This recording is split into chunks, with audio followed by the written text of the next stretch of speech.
introducir la ingeniería del clima a quienes aún no han escuchado de ella. El paso más crítico en lo concerniente a ayudar en la lucha por exponer y detener a la ingeniería del clima y así ayudar en la lucha por el bien común es tomar la decisión de involucrarse con esta causa. Solo hay un camino en esta batalla: alcanzar una masa crítica de conciencia, y este esfuerzo va a precisar de todos nosotros. Nuestra especie se enfrenta a incontables desafíos, por lo que es necesario establecer prioridades. Debemos decidir cuál es la batalla por la más crítica de las prioridades. Los programas de geoingeniería, guerra climática y guerra biológica son las amenazas más grandes e inmediatas a las cuales nos enfrentamos.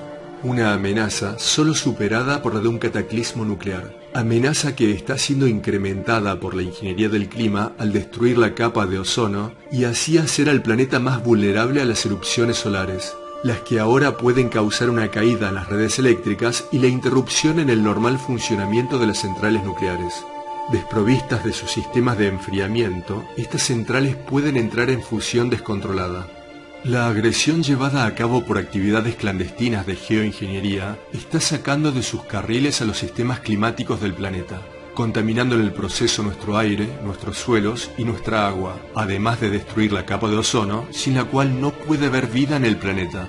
Desde incontables direcciones, la ingeniería del clima está empujando a nuestra especie hacia una matemáticamente cierta extinción en el corto plazo, junto con toda la demás vida sobre la Tierra.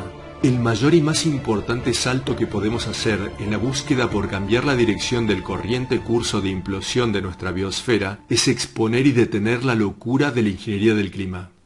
Bueno, Cecilia, un gusto que podamos compartir. Sí. Habíamos hecho una entrevista a través de streaming y la verdad que es un placer conocerte, poder estar sentadas en el mismo lugar y interactuar, interiorizarnos un poco más en este trabajo que estás haciendo, esta lucha que estás teniendo hace muchos años con respecto a lo que tiene que ver con el cambio climático, con una mejor calidad de vida para todos.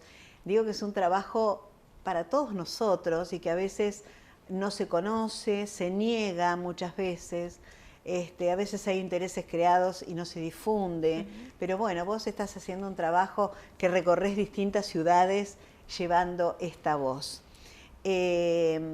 ¿Cómo comenzás con este trabajo de preocuparte por esta problemática que ahora vamos a contar de qué se trata? Yo hace mucho tiempo que vengo trabajando en todos los aspectos que tienen que ver con el cuidado de la naturaleza y la defensa del agua, de los bienes comunes, de las sierras, de los lugares que habitamos, la defensa de un derecho a un ambiente sano. Y justamente es en ese aspecto que yo encuentro el sentido de la profesión que elegí, ¿no?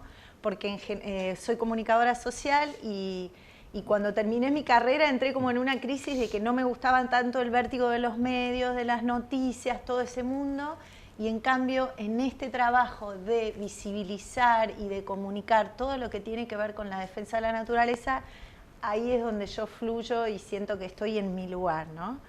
Y bueno, en ese trabajo justamente defendiendo mi provincia, yo vivo en la provincia de San Luis, defendiéndonos de varias transnacionales mineras que estaban intentando instalarse en la región, me encuentro desde el periodismo ambiental con esta problemática que las comunidades y la gente del campo venía denunciando hace más de, en el 2009 eran hace más de 12 años, que venían denunciando que cuando venían las tormentas en las épocas de lluvia, sistemáticamente aparecían aviones bimotor, aviones de pequeño porte, que terminaban dispersando la tormenta.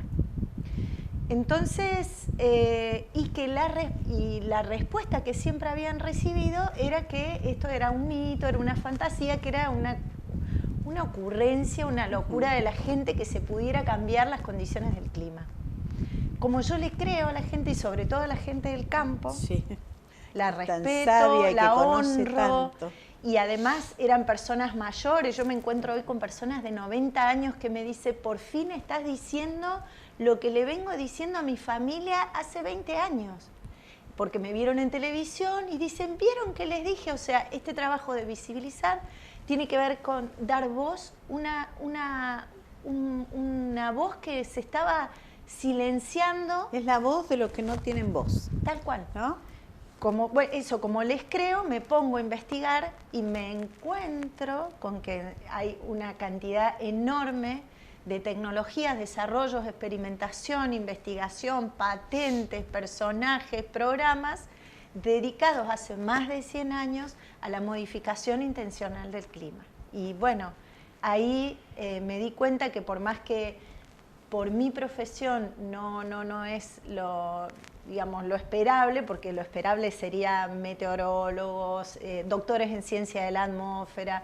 Como no se estaba hablando desde la ciencia de esta problemática, bueno, quedaba investigar y empezar a dar a conocer lo que estaba sucediendo. Cecilia, ¿vos qué pensás con respecto a que no se tomen medidas concretas? Porque estamos hablando de cosas que pasan desde hace 100 años. Que no se hayan tomado medidas concretas como para poder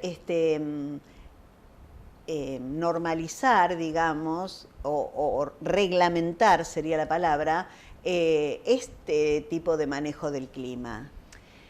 La modificación del clima, una cuestión que hay que entender es que no hay forma de que no afecte negativamente los ecosistemas y a otras comunidades, claro, aleatorias a donde se practica. Claro. Entonces, tanto cuando la ingeniería del clima y las tecnologías se aplican a escala pequeña, regional, para un emprendimiento agropecuario que se quiere proteger sus cultivos, regular la humedad, que no llueva tanto cuando tienen que cosechar, etcétera, etcétera, o una minera que no quiere detener sus procesos, o bueno, tantas formas para las que se utiliza, o tratar de evitar el granizo, las aseguradoras o las empresas que se dedican a esto, siempre terminan afectando a los ciclos hidrológicos naturales y a las comunidades aledañas, a la gente de alrededor, por supuesto, los ecosistemas. Entonces, es algo que no es una práctica que para quienes la ejecutan les sea conveniente que se conozca. Claro. Porque no es ética en realidad, ¿sí? No tiene nada de ética. Estamos rompiendo el ciclo de la naturaleza. Los ciclos naturales. Sabemos, claro, eso es lo que vos me preguntabas cómo llegó a esto, sabemos que estamos viviendo una crisis climática que tiene que ver con una multicausalidad de factores, desmonte, deforestación, destrucción de glaciares y humedales, incendios, contaminación de los océanos. O sea, todos los reguladores climáticos están viviendo, sufriendo la expansión de nuestra civilización, de nuestra especie sobre las otras especies, sin el tiempo de que se regenere la naturaleza, sin el tiempo de dejar ciertos ecosistemas intactos para garantizar la vida, la hospitalidad del planeta para todos. Cecilia, ¿vos crees que el cambio climático tan pronunciado que se está dando en este último tiempo tiene que ver con esta manipulación? Sí, hay un cambio natural, obvio, cíclico, que como la Tierra es un ser vivo, como le llamamos Gaia, y como todo ser vivo atraviesa cambios que tienen que ver con los ciclos solares, que afectan la formación de las nubes, que tienen que ver con la cuestión climática totalmente. Hay cambios geológicos, que es toda la parte natural, y por supuesto que hay una parte antropogénica, con lo que mencionaba recién, deforestación, destrucción de glaciares, cambio de uso de suelo, desertificación, pero justamente de lo que no se habla es de este cambio antropogénico que está siendo generado por una modificación y control climático intencional, ¿sí?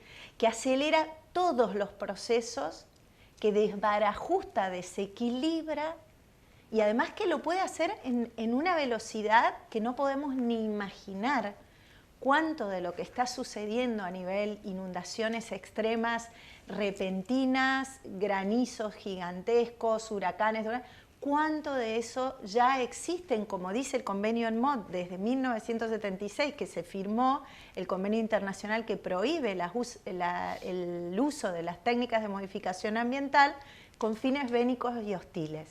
Entonces, sí, existe un convenio desde el 76 que dice claramente que se prohíbe a los países usar tecnologías para modificar el ambiente, para generar terremotos, maremotos, huracanes, sequías, inundaciones. Imagínense desde la década del 70 cuántos más desarrollos hay para generar cualquier tipo de desastre climático y eso, desequilibrio. Además, a medida que avanza la tecnología, se va perfeccionando también esto, ¿no? Porque seguramente hace 100 años atrás se manipulaba de otra manera y quizá no era tan drástico ni tan acelerado como vos decís las consecuencias. Exacto. Uno ve a veces lugares que nunca se inundaron y que hoy se están inundando. Vemos también esto del granizo, del tamaño del granizo, y decimos cómo puede ser que haya variado tanto, si bien es cíclico y la Tierra tiene su variación propia, sí, pero uno se da cuenta de que hay una mano del hombre que está haciendo que las cosas no sean como tienen que ser. Una segunda medida importante a la hora de ayudar a informar a los demás es dedicar tiempo de manera personal a interiorizarnos todo lo posible sobre este tema. Es necesario poder responder por lo menos las preguntas más básicas sobre esta grave situación si es que queremos generar credibilidad en los demás.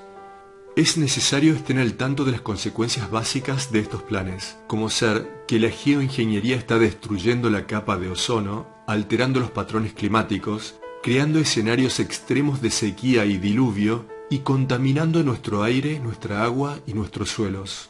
A ninguna persona, sin importar sus inclinaciones políticas, le gusta la idea de ser fumigada como un espécimen de laboratorio. La mayoría está consciente de que el clima ahora es muy distinto de lo que era históricamente. Muchos están al tanto de que las enfermedades respiratorias crónicas y muchas otras enfermedades relacionadas se están saliendo de las gráficas. Hay cierta percepción de que la modificación del clima está siendo llevada a cabo, al menos en algunas de sus formas. Se puede iniciar una conversación preguntando de manera sencilla si han percibido de lo inusual que está el clima, o de cómo éste está cambiando. Preguntar si son conscientes de los programas masivos de modificación climática que están siendo llevados a cabo a escala global y de los que no informan en los principales medios de comunicación.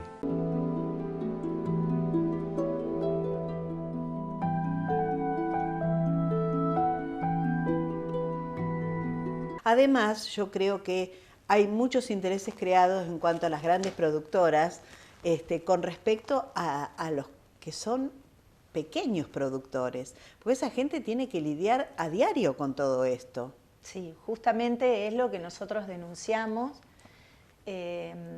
Venimos, tomando las denuncias que ya vienen hace años, pero poniéndolas en agenda pública gracias a determinados medios que están dando voz, por ahí medios más pequeños, provinciales. Bueno, gracias a ustedes, a todos los que nos ayudan a visibilizar este reclamo de que se están utilizando tanta cantidad de tecnologías de modificación del clima. No sé, en San Juan están los cañones antigranizo en tierra. En Mendoza la lucha antigranizo legalizada, que cuando viene una gran tormenta empiezan a volar los aviones para prevenir el granizo, y ellos mismos nos han dicho en Twitter, en intercambios, que si necesitamos agua, que contratemos los servicios para hacer llover, y que ellos dejan pasar varias tormentas, y nosotros sabemos que inyectar química como el ioduro de plata y otros compuestos que se inyectan continuamente a las nubes, se las pulverizan para evitar el granizo, cambiar las condiciones naturales de las nubes, eso termina generando una potencia enormemente las tormentas, y por eso sucede lo que sucedió en Pekín para las Olimpiadas de Pekín, que en el lugar donde fue la inauguración, divino el sol, pero a una ciudad a 100 kilómetros hizo desastres la lluvia y el granizo. En Rusia, el 1 de mayo que lo hicieron en la Plaza Roja, fue lo mismo. Y lo que está pasando es que, por ejemplo, Mercedes, cuando Mendoza desvía, hace este trabajo con los aviones estos de la empresa EMSA, que es estatal, que ahora esperemos que sostengan la cancelación de los contratos de esa empresa, empiezan a trabajar a las nubes y esas tormentas no llegan con agua a nuestras regiones, lo que nosotros denunciamos con todas las comunidades dando voz, ¿no? Y cuando llegan, muchas veces es potenciada, como en Villa Mercedes, con unos granizos gigantes y unas cantidades de precipitaciones en muy poca hora que no son naturales, como pasó en Dubái. Tal cual. ¿No? Y además tenemos que tener en cuenta de que para poder producir eso hay que utilizar químicos. Totalmente. Que eso después cae en las aguas, ¿no? Exactamente. Entonces a veces nos preguntamos, ¿cómo puede ser que nuestros ancestros, nuestros abuelos se alimentaban, comían azúcar, no tenían las enfermedades que hoy la gente presenta, ¿no? A veces vemos enfermedades que de pronto aparecen en una persona que ha sido sana toda la vida y vos decís de un día para el otro se enfermó y murió. ¿Qué es lo que está pasando? También eso nos está afectando a los seres humanos directamente. Totalmente, Silvia. Bueno, esa es la parte que a mí me toca contar en las charlas. Todo esto no es nada grato estar compartiendo todas estas noticias, pero realmente entiendo que no puedo vivir bajo estos cielos todo el tiempo contaminados y tóxicos sin hacer nada porque está dado así, ¿no? Y eso es lo que nosotros informamos, que no solo sucede en los lugares que se les pulveriza iodouro de plata en el verano para cortar las tormentas o para evitar el granizo, entre comillas, sino que durante todo el año están ejecutándose, desarrollándose sin el consentimiento de la población y la aceptación de las autoridades los programas de geoingeniería. Y eso implica todos esos desarrollos que los geoingenieros llaman bloqueo de la radiación solar o gestión de la radiación solar. ¿En qué consiste? Que aviones de gran porte a mayor cantidad de altura pulverizan químicos, determinadas sales metálicas. Las propuestas de la geoingeniería es sobre todo aluminio y bario, porque son altamente conductivos de los campos electromagnéticos con los que después se pueden mover todas estas masas de nubes, de vapor, de presión, de aire. Entonces, esta sinergia, la propuesta es hacer un bloqueo a la entrada de los rayos solares. Ellos dicen que es para bajar la temperatura del planeta, para imitar un volcán artificial y bajar la temperatura planetaria.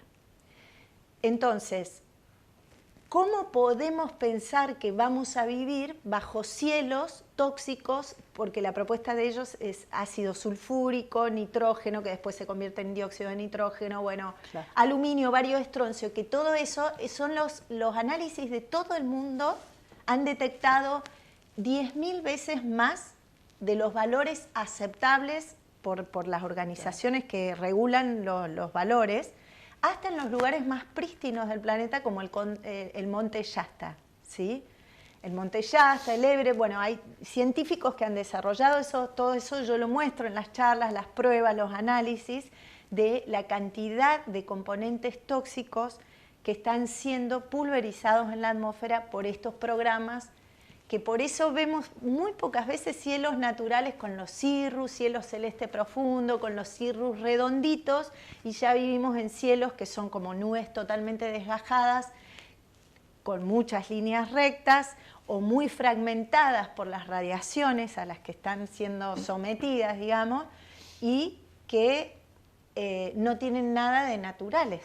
Son cielos artificiales. Aparte que ya la gente ha empezado a reconocer ese tipo de nubes, sí, porque nosotros que por ahí hemos abordado estos programas, alguien nos consulta por las redes, miren el cielo, hay nubes, en un cielo celeste, sí, una franja de nubes que se va como evaporando, sí, digamos, pero sí, dura mucho tiempo. Sí. Que no es la nube común que va corriendo, uno se da cuenta, la gente tampoco es tonta. Sí. Lo que pasa que cuando estas problemáticas se plantean a nivel político, hay un rechazo a poder hacer algo.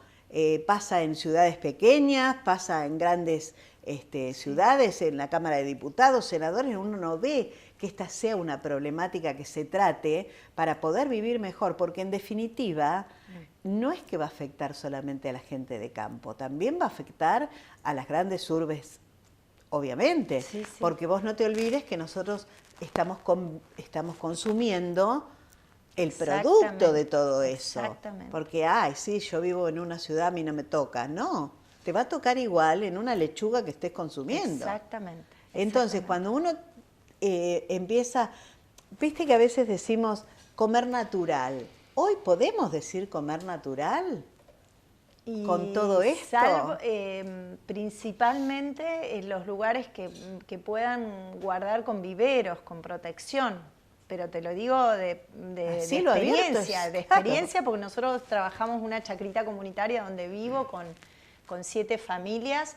El primer año pudimos producir zapallitos, maíz, era una fiesta, Claro. pudimos vender de lo que nos sobraba, después nos faltó el agua, después en otro momento llegaron las heladas tardías, las heladas tempranas, y además se está detectando que con estos programas, estas experimentaciones que están haciendo en el cielo de bloquear los rayos del sol, muchas nueces, por ejemplo, los frutos no se terminan de secar, crecen hongos y bacterias que antes no crecían en las plantas, a los seres humanos nos falta la vitamina D, digamos, el maíz no se puede secar igual. Hay una serie de consecuencias en la naturaleza increíblemente nociva, además de lo que estamos respirando, ¿no? Que no es solamente en el campo, porque sucede también en las ciudades. Claro. O sea, en las ciudades también están respirando esto, porque si no están viendo, por ejemplo, muchas estelas químicas persistentes de estos programas de la gestión de la radiación solar, pueden estar haciendo le llaman siembra de nubes fuera de la ciudad, pero con el viento eso se trae. O sea, no hay forma en este momento de que no haya no hay un lugar donde guarecerse y donde, digamos, esto no esté sucediendo, porque lamentablemente se está aplicando a escala global y claro, nos afecta. De hecho, si uno se pregunta el por qué, las agendas tienen que ver con unas agendas de control geopolítico, de control económico, ¿sí? Como decía el presidente de Estados Unidos, en el 60 lo dijo, que Estados Unidos iba a desarrollar sus programas para poder manejar completamente el clima, porque quien controla el clima controla el mundo. Lo dijeron abiertamente en el 60, en el 96 Estados Unidos y la fuerza militar, la fuerza aérea con universidades de Estados Unidos publicaron un informe donde dicen, se llama el clima como multiplicador de fuerza, que hacia el 2025 prevén tener el control total del clima del mundo, y de esta forma un país que no tiene agua es un país que no puede producir, o si después, cuando es el momento de la cosecha, tienen una inundación tremenda, cuando han tenido en el momento en que necesitaban el agua por lo natural que es el ciclo del verano, no han tenido agua y después tienen inundaciones, agua en exceso, o sea, se está revirtiendo todos los equilibrios naturales de acuerdo a estas agendas y empresas, corporaciones que tienen el manejo del termostato global, ¿sí? Y de hecho tienen trabajan en la bolsa de Wall Street para hacer las inversiones y así ir manejando la economía de los países, la dependencia de los países y por supuesto la salud de las personas, que también es parte del negocio, lamentablemente.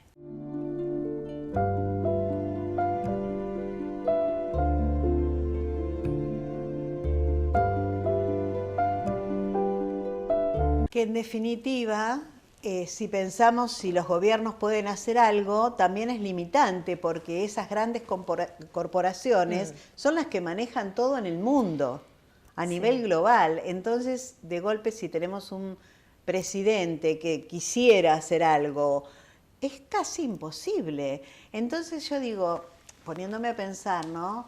Esto de la difusión, de conocer, pero ¿qué podemos hacer a nivel personal? ¿Qué podemos hacer nosotros con respecto a eso?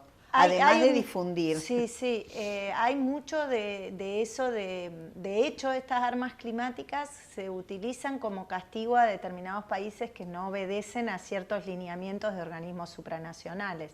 Hay un montón de historia de eso, un montón. Claro. Yo lo cuento en las charlas y hay libros y hay documentos de cómo se han utilizado incluso terremotos, tsunamis, cuestiones con los calentadores ionosféricos, las bases HAARP, etcétera. Pero, sin embargo, o sea, si tuviéramos soberanía, obviamente si existiese la soberanía, nosotros podríamos tener un control del espacio aéreo para que esto no se dé permiso a determinadas actividades. Vos sabés que ahora el estado de Tennessee en Estados Unidos prohibieron la geoingeniería en su estado y hay 8 estados más que están impulsando proyectos iguales, que esperemos que salgan estos proyectos. Bueno. Eso es claramente. Muy bueno. Bueno, tener un poco de autonomía sobre tu espacio aéreo. Sí. Lo mismo sabemos que es un granito de arena, pero sí, muy bueno. importante, porque esto necesitamos.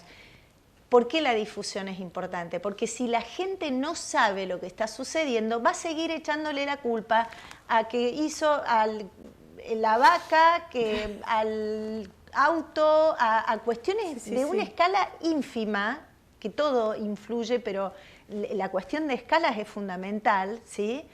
Y esto va a seguir pasando, puede seguir pasando porque nadie sabe o no se habla, de esto no se habla. En el momento que esto se pueda hablar y que la gente sepa, va a llegar a un punto tal en que la cantidad de gente va a decir, basta, podemos llegar a ser, necesitamos ser una masa crítica porque acá somos una cantidad, pero en España son miles los que vienen reclamando, presentando denuncias, en Estados Unidos igual, en muchas partes del mundo esto lleva más de 20 años, la gente reclamándolo, llevándolo al Parlamento Europeo, entonces no estamos solos, nos da esa impresión, pero somos mucho más de lo que pensamos. Y si está la valentía de hablar, no sé, cada uno buscando su talento, claro, su don, al que le gusta dibujar, hacer un dibujo, una caricatura, al que le gusta cantar una canción, al que, no sé, los docentes, donde sea, poder hablar de esto, ponerlo en agenda, seguramente llegará el momento en que, como todas las cosas ¿cuántas cuestiones en la humanidad han llevado décadas para que sucedan? Seguro. Que haya justicia. Seguro. Y bueno, estamos en un proceso de seguir los reclamos que ya de la lucha, digamos. Exactamente. Hoy estamos en la lucha, pero bueno, cuanto más seamos, más se va a ver el resultado, ¿no? Cecilia, bueno, a mí me gustaría saber cómo repercuten tus charlas con la gente. ¿Qué recepción tenés? ¿Qué te comentan? ¿Qué te preguntan? Porque hay mucho desconocimiento. Sí, sí. Bueno, depende si las personas no saben nada, es fuerte. Impactante. Es choqueante. De todas formas, viste que yo trabajo en la docencia hace 20 años con adolescentes, entonces ahí cómo se comparte, se va sintiendo y tratamos de ser lo más, no sé, amables en la exposición de lo que tenemos que mostrar posibles y en general... bueno, en ello está la semilla también, sí, ¿no? Sí, pero en general la gente se acerca, siempre me agradece mucho porque prefiere saber antes que no saber. Siempre salen motivados a qué pueden hacer, a encontrarse. Después, ¿qué sucede de eso? Bueno, siempre es un misterio, ¿no? Pero en realidad siempre impulsa mucho al qué podemos hacer. Y bueno, hay gente también que se va con un proceso interno de internalizar toda esta información que recibió, porque yo presento patentes, documentos, programas, es larga la charla. Se presenta mucha información, pero en general es mucha gratitud por el trabajo y mucha vuelta de que van a tratar de accionar en algo. ¿Y has tenido persecución por esto? En realidad, cuando empezamos con este trabajo nos llegaron un par de audios diciendo que todas las personas que se dedicaron a esta problemática les fue muy mal. Sí sé que tengo el teléfono intervenido en más de un momento, se siente, se ve, cómo se escucha cuando hago llamadas o se me cortan entrevistas. No ha habido, así como en esta problemática, en otras sí, persecución explícita, pero sí hay una cuestión muy fuerte de que es más sutil, más intuitivo lo que uno siente de estigmatización por ahí en algunos ámbitos que no creen, para mí porque no han investigado, obviamente. Entonces están negados a aceptar que esto esté ocurriendo. Entonces en ese sentido sí hay una cuestión ahí con ciertos grupos, pero bueno, yo entiendo que es parte del trabajo. Ahora estamos logrando muchas cosas en nuestras provincias porque nos hemos juntado las provincias de San Luis, San Juan, La Rioja, Córdoba y Mendoza, y bueno, a raíz de toda esta visibilización estamos llevando el medio, ya llegó a medios nacionales. En febrero, gracias a la nota que salió en Clarín, en San Luis empezó a llover, el 11 de febrero, recién después de la nota de Clarín, donde visibilizaba esto. En San Juan salió una ley que suspende el uso de tecnologías de modificación del clima por 30 meses. En Mendoza se detuvo, en teoría detienen la parte de aviones, ¿sí? Van a seguir con las mallas antigranizo. Córdoba largó hace poco el gobierno, a partir de unas reuniones que tuvimos con ellos, largó un protocolo de vigilancia, porque ellos tienen una ley desde el 73, Córdoba, que en la gestión del agua dice que cualquiera que quiera modificar el clima, el ciclo atmosférico, tiene que pedir un permiso. Y nadie ha pedido permiso, por lo tanto lo está haciendo de forma ilegal. Entonces largaron un protocolo ahora, emitieron un protocolo donde la gente va a poder denunciar, ponen a la policía rural y van a poner un avión a disposición para controlar. Vamos a ver si funciona porque es súper difícil. En el caso de San Juan eran cañones en base de tierra, claro, entonces es más sencillo. O sea, con el trabajo periodístico, la defensora del pueblo que tomó el pedido, bueno, hubo informes de la Universidad de San Juan que recomendaban a los científicos parar con esto en base al principio precautorio que no está comprobado que sea eficiente. Entonces, el gobierno de San Luis nos recibió, a fin de mes tenemos una reunión con diputados ahora, que esperamos que poder sacar también, conseguir una ley. Entonces, sí, por Son ahí avances. Un montón, aunque no, capaz que no estamos logrando el nivel mundial de lo que más nos está afectando desde el nivel troposférico de contaminación atmosférica con todo lo que van dejando de polución, calima, que cambia el ciclo hidrológico y nos contamina. Pero por lo menos en las escalas que estamos pudiendo afectar con manifestaciones, prensa y todo lo que estamos haciendo, se está haciendo un montón. Y bueno, eso, muy agradecida porque eso nos da fuerza también, ¿no? También cuidar en lo pequeño, que después se puede llegar a hacer en lo grande, pero también esto de poder controlar, vamos a tener también un consumo de alimentos mucho más sanos, ¿no? Porque la mayoría son producidos en nuestro país. Entonces, las pequeñas comunidades agropecuarias, agroindustriales, el norte de nuestro país, que vive de eso prácticamente, digo, al tener un poco de protección, acá también es básico que se comprometan los políticos a hacer cumplir las leyes, porque hay leyes que están.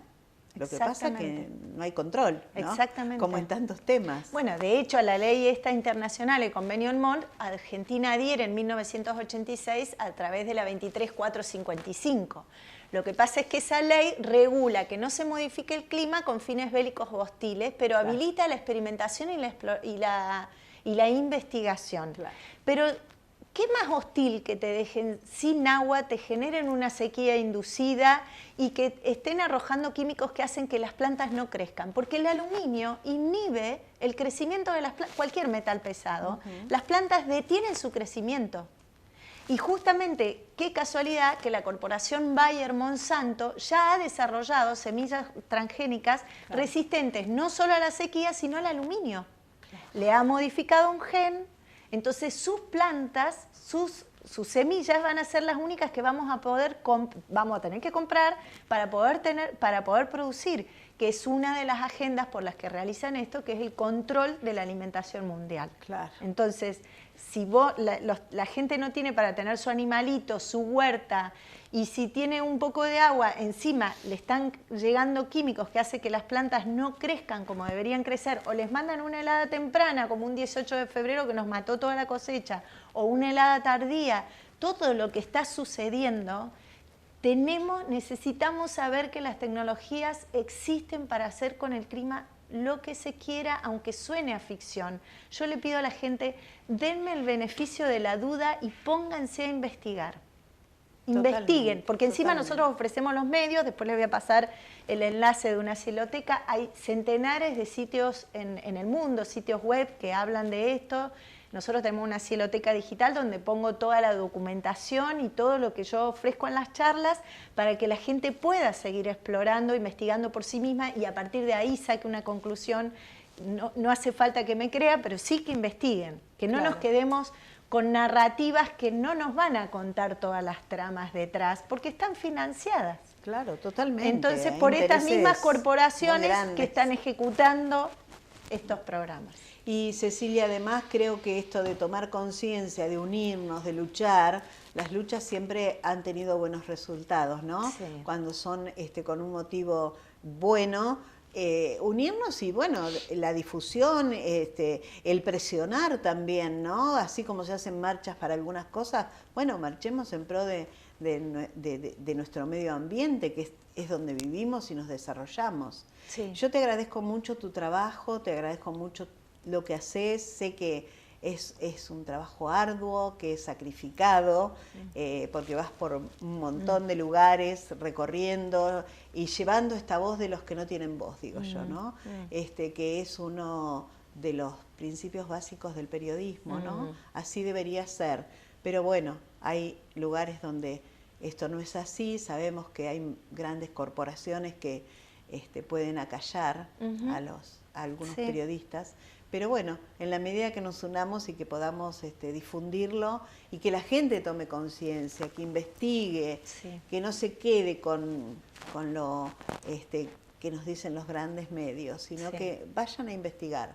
Hoy tenemos todo al alcance de la mano, ¿no? A través de las redes y todo para poder comunicarnos. Yo te agradezco muchísimo y bueno, y que sigas con este trabajo porque es para el bien de todos. Bueno, Muchísimas gracias. Gracias a ustedes también, un gustazo.